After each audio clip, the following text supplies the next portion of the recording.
I'm sorry.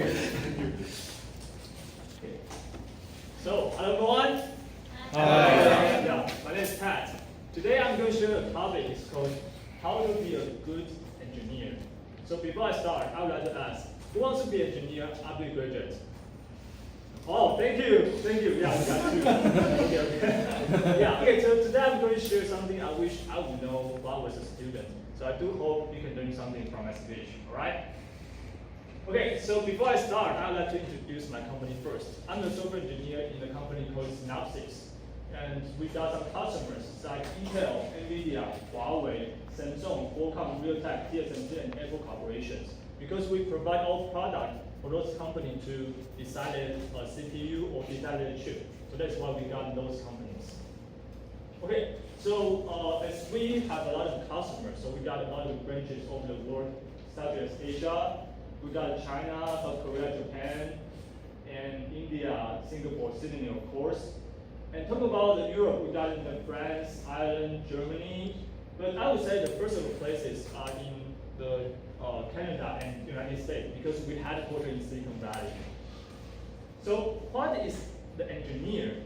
Before I start my job, I think, wow, being an engineer is just like the hacker. You can steal a lot of or probably you can be the next Mark Zuckerberg. You can have your own product that changes the world. But after I become an engineer, I found, wow, that is totally different from what I expected. Let me show you my daily schedule and you will know how the engineer's life looks like. Okay, you can see this is my daily schedule. And I have a lot of meetings a day. You can have 2 meetings in the morning and another meetings in the afternoon. When you actually work? Huh? Okay, no, I work as a board, yes. 2 hours. So, yeah, that's right.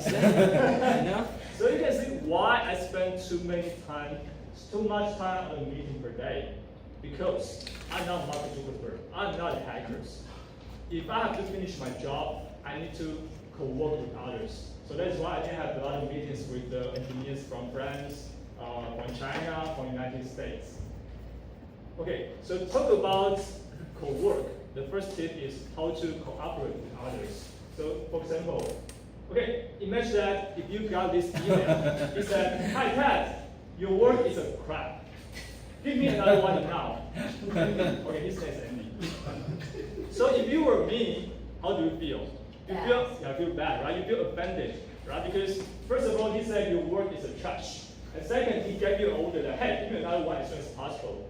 So how do you reply to this mean email? Okay, so that is my suggestion. Okay, I don't know if you can see this or not. Hi Andy, I would apologize for any inconvenience caused by this program. But it looks like your usage. Okay, now you can give some explanation.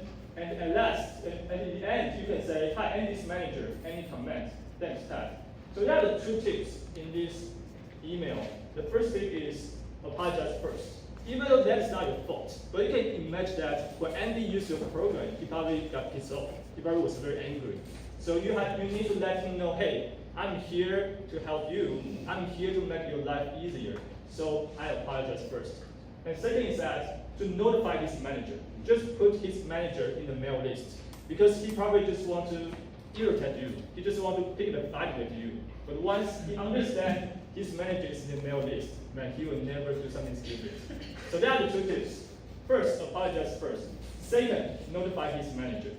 All right? Okay, then the second tip is called quantification. That means use a number to persuade others. For example, okay, even though there's this small physical rights, imagine that if you've got one customer and he's the CEO of a real estate in Boston, and he gave you this data and said, hey, would you please to let me know what are the first 2 features that really affect the housing value in Boston? So you need to pick the first 2 features from those items that affect the housing value in Boston. But how? Yeah, okay, this is this is a real value from the internet, so I would like to go through some of them. The first one, crime, is a criminal rate by town. So you can say the criminal rate in Boston. And this one, RN, means the average number of rooms in a house. And age means like how old your house is. and this one is the lower status of the population. Okay, now you have to pick the first two that really affect the housing value in Boston from them. And how? Okay, so as I said, you need to use a number to persuade others. Now I'm going to use one very simple machine learning algorithm. It's called a linear regression. Well, it sounds very scary, right? It's okay. Well, I just prepared my laptop. I don't want to run the program for you, but got some technical issues. But all right, let me show you the results. Okay, after I run my program, and I got, okay, for each item, I can get the correlation value. That value, if a value is larger, is greater, so it means that it is strong positive to the housing value. And if that is like a minimum, so you can see that it is a strong negative to the housing value. So okay, so now I can show my customer the real data. I say, okay, because this one is the maximum, so I would say you can put more rooms in your house. And this one is minimum. I say, okay, you have to put your house further away from the lower status neighborhood, such that you can keep your house value, that you can even increase the housing value. So that is how I use the real data to convince my customers. Okay?